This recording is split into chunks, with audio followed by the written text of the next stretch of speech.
Fala, rapaziada, trazendo mais um vídeo de Free Fire aqui pra vocês, rapaziada.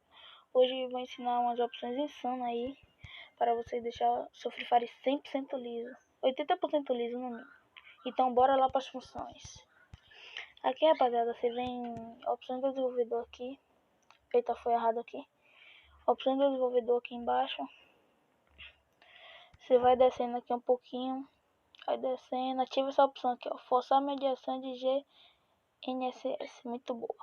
Depois você vem essa função assim, aqui você coloca, rapaziada, 1M.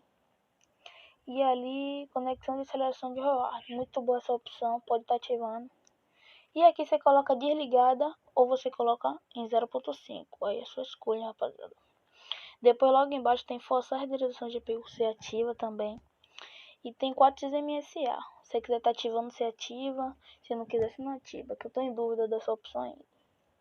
E desabilitar sobre precisão de HW, você ativa também. Essa opção que é muito boa. E embaixo você bota não manter atividades. E em limite de processo do banco você bota sem processo em segundo plano. Então, esse foi o vídeo. Se inscreve no canal e é nóis.